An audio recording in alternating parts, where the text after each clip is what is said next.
ನಮಸ್ಕಾರ ವೀಕ್ಷಕರೇ, ನಮ್ಮ ನಂಬಿಕೆ ಚಾನೆಲ್ಗೆ ಸ್ವಾಗತ ಸುಸ್ವಾಗತ. ವೀಕ್ಷಕರೇ, ಕಲಿಯುಗ ದೇವ, ಬೇಡಿದ ವರಗಳನ್ನು ಕೊಡುವ ಕರುಣಾಮಯಿ, ಸಂಕಷ್ಟ ನಿವಾರಕ ಅಂತೆಲ್ಲ ಬಿರುದು ಪಡೆದುಕೊಂಡಿರೋದಂದ್ರೆ ತಿರುಪತಿ ತಿಮ್ಮಪ್ಪ.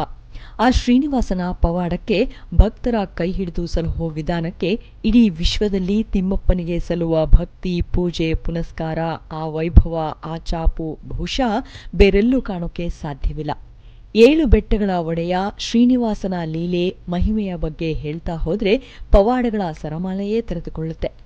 ಈಗಾಗಲೇ ತಿಮ್ಮಪ್ಪನ ಮಹಿಮೆ ಎಲ್ಲರಿಗೂ ಗೊತ್ತಿರೋದೆ. ಆದರೆ ನಾವಿವತ್ತು ಹೇಳೋಕೆ ಹೊರಟಿರೋದು ತಿಮ್ಮಪ್ಪನ ಪಾದದ ಕೆಳಗೆ ಇರುವ ಆ ಒಂದು ಶ್ರೀಚಕ್ರದ ಬಗ್ಗೆ. ಅದರಿಂದಲೇ ಇಂದು ತಿಮ್ಮಪ್ಪನ ಬಳಿ ಭಕ್ತಾದಿಗಳು ಬರ್ತಿದ್ದಾರಂತೆ. ಅದರಿಂದಲೇ ಭಕ್ತಾದಿಗಳಿಗೆ ಒಳಿತಾಗ್ತಿದೆ ಅನ್ನೋ ನಂಬಿಕೆ ಇದೆ. ಹೌದು ವೀಕ್ಷಕರೇ, ತಿಮ್ಮಪ್ಪನ ಆ ವೈಭೋಗದ ನೋಟವೇ ನಮ್ಮ ಜೀವಮಾನದ ಸಾಧನೆ ಅಂತ ಭಾವಿಸ್ತೀವಿ. 7 ಮಲೆಗಳಲ್ಲಿ ವಾಸವಾಗಿರುವ ತಿರುಪತಿ ವೆಂಕಟೇಶನಿಗೆ ಜನಾಕರ್ಷಣೆ ಮತ್ತು ಧನಾಕರ್ಷಣೆ ಹೆಚ್ಚು. ವಯೋಮಾನದ ಮಿತಿಯಿಲ್ಲದೆ ತಿಮ್ಮಪ್ಪನ ದರ್ಶನ ಪಡೆಯಲು ಪ್ರತಿ ವರ್ಷ ಕೋಟ್ಯಾಂತರ ಮಂದಿ ಭೇಟಿ ಕೊಡ್ತಾರೆ. ತಿಮ್ಮಪ್ಪನ ಸಾನ್ನಿಧ್ಯದಲ್ಲಿನ ರಹಸ್ಯಗಳನ್ನು ತಿಳಿಯುತ್ತಾ ಹೋದಂತೆಲ್ಲ ಮೂಕಚಕಿತರನ್ನಾಗಿ ಮಾಡಿಬಿಡುತ್ತೆ. ಇನ್ನು ಅನೇಕ ರಹಸ್ಯಗಳು, ವಿಸ್ಮಯಗಳು ಈ ಪುಣ್ಯಕ್ಷೇತ್ರದಲ್ಲಿ ಅಡಕವಾಗಿವೆ. ಅಂಥದ್ರಲ್ಲಿ ಒಂದು ತಿಮ್ಮಪ್ಪನ ಪಾದದ ಕೆಳಗಿರುವ ಶ್ರೀಚಕ್ರ.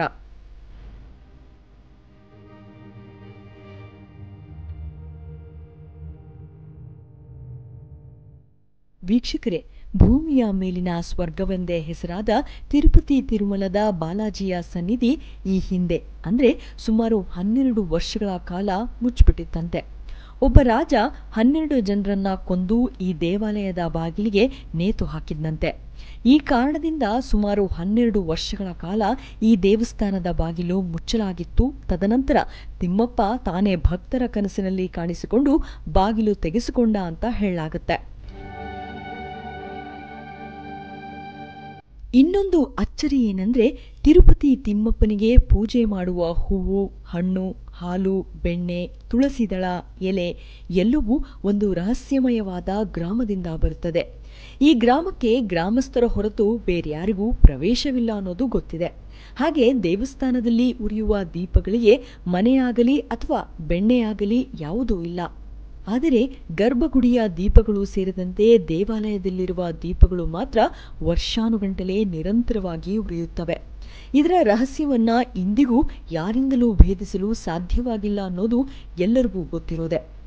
ಆದರೆ ಇಂದು ವೆಂಕಟೇಶನಿಗೆ ಧನಾಕರ್ಷಣೆ ಮತ್ತು ಜನಾಕರ್ಷಣೆ ಹೆಚ್ಚಾಗೋದಕ್ಕೆ ಬಹುಮುಖ್ಯ ಕಾರಣವೇ ತಿಮ್ಮಪ್ಪನ ಪಾದದ ಕೆಳಗೆ ಪ್ರತಿಷ್ಠಾಪಿಸಲಾಗಿರುವ ಶ್ರೀಚಕ್ರವಂತೆ. ಅಷ್ಟಕ್ಕೂ ಶ್ರೀಚಕ್ರವನ್ನ ಯಾವಾಗ ಪ್ರತಿಷ್ಠಾಪಿಸಿದ್ರು ಅನ್ನೋದನ್ನ ನೋಡೋಣ. ತಿಮ್ಮಪ್ಪನ ಸನ್ನಿಧಾನಕ್ಕೆ ಈ ಹಿಂದೆ ಆದಿಗುರು ಶಂಕರಾಚಾರ್ಯರು ಭೇಟಿ ನೀಡಿದ್ದಾಗ ತಿಮ್ಮಪ್ಪನ ಶಕ್ತಿ ಹಾಗೂ ಜೀವಂತ ನಿಜರೂಪವನ್ನ ನೋಡಿ ಧನ್ಯತಾ ಭಾವುಕರಾಗ್ಬಿಟ್ಟಿದ್ರಂತೆ. ಭೂಲೋಕ ಒಡೆಯನ ಶಕ್ತಿ ಪ್ರತಾಪಗಳನ್ನ ಅರಿತ ಶಂಕರಾಚಾರ್ಯರು ಮಂತ್ರ ಮಗ್ನರಾಗ್ಬಿಟ್ಟಿದ್ರಂತೆ. ಸಾಕ್ಷಾತ್ ತಿಮ್ಮಪ್ಪನ ದರ್ಶನವಾಯಿತಂತೆ ಶಂಕರಾಚಾರ್ಯರಿಗೆ. ಕೆಲ ದಿನಗಳು ಸಪ್ತಗಿರಿವಾಸನ ಸನ್ನಿಧಿಯಲ್ಲೇ ಇದ್ದು ಕಠಿಣ ಯಜ್ಞಗಳನ್ನ ಮಾಡಿದ್ರು. ಕಲಿಯುಗ ದೇವನ ಆಹ್ವಾನ ಮಾಡಿದ್ರು. ನಂತರ ಶ್ಲೋಕಗಳ ಮೂಲಕ ಬಾಲಾಜಿಯ ರೂಪ ಸೌಂದರ್ಯವನ್ನು ವರ್ಣಿಸುತ್ತಾರೆ.